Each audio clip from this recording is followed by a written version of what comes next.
بندے کے ہاتھ سے چھوٹ جاتے ہیں، پھر اسے ضرورت ہوتی ہے دست غیب کی، اللہ اس کی مدد کرے۔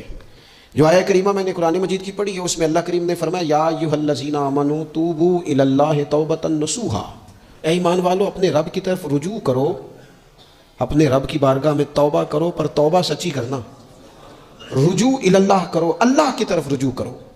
بعض اوقات سارے نظام ختم ہو جاتے ہیں، نظام اسباب، اس وقت ضرورت ہوتی ہے رجوع الی اللہ کی کہ نظام غیب آئے۔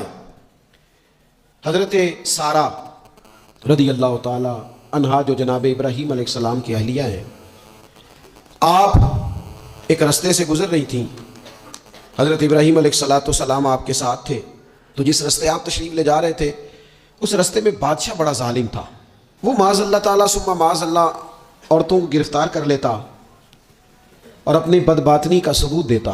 وہاں سے جناب سارہ گزری، مسند امام احمد بن حنبل سے یہ حوالہ عرض کر رہا ہوں۔ حضرت سارہ کو اس نے گرفتار کر لیا، جب وہ جناب سارہ کی طرف بڑھنے لگا تو اب وہ جتنے اسباب تھے نا اس وقت کے وہ سارے اختیار کیے گئے، لیکن اس بادشاہ سے جان نہیں چھوٹی۔ جب وہ بڑھنے لگا تو جناب سارہ نے پھر رب کریم کی طرف رجوع کیا، مصلی پہ بیٹھ گئی، کہنے لگی مالک اب تو ہی کرم فرمانے والا ہے۔ آپ نے اس درد سے دعا فرمائی کہ وہ بادشاہ زمین پر بے ہوش ہو کے گرا اور تڑپنے لگا، قریب تھا کہ وہ مر جائے۔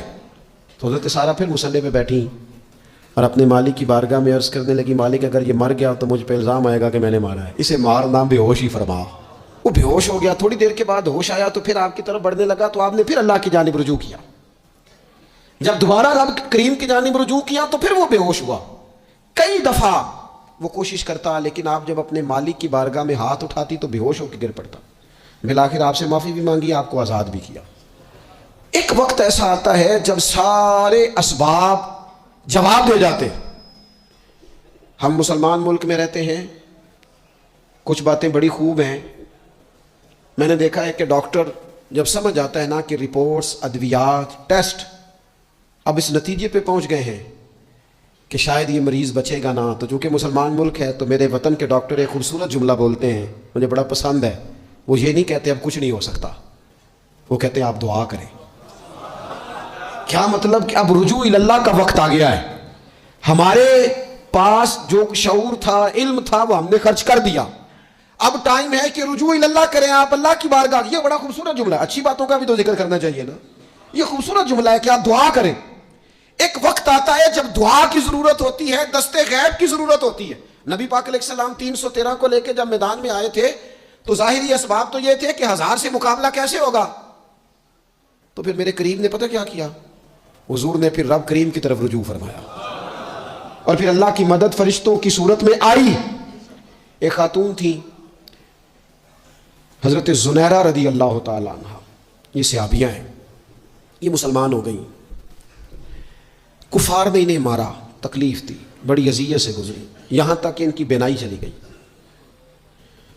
جب نظر آنا بند ہو گیا نا تو دور تھا مکے کا، کفار کی عورتوں نے معاذ اللہ تانا دیا کہ دیکھا نا لات و منات، یہ ان کے بتوں کے نام ہے، معاذ اللہ لات و منات تیری نظر لے گئے، اب تو کیا کرے گی؟ تو انہوں نے جب یہ تانا دیا تو جناب زنیرہ رضی اللہ تعالیٰ عنہ نا ایمان، عقیدہ، یقین، توکل، اللہ کی بارگاہ کی طرف رجوع، سارے حوصلے جمع کر کے کہنے لگی چپ کرو، اگر میرا رب چاہے گا تو اسی طرح میری آنکھیں واپس لوٹا دے گا، پورے توکل سے۔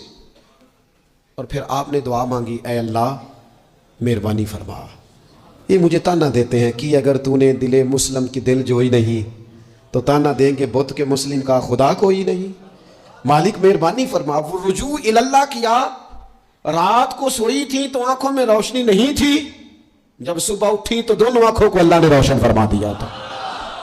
میں عرض کر رہا ہوں کہ وقت ہے ہمارے اوپر کہ اب ہمیں اپنے رب کی بارگاہ کی طرف رجوع کرنا چاہیے۔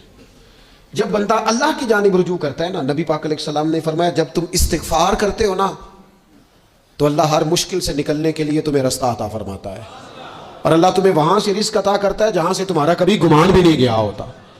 کبھی نہ توجہ کریں، جب پوری طرح ٹوٹ جائے نا پھر توجہ کریں رب کی جانب، جب پوری کوشش کریں کام نہ ہو تو پھر بیٹھ جائیں اپنے مالک کی بارگاہ میں۔ مالی کا اسباب جمع کر لیں، آپ تو مدد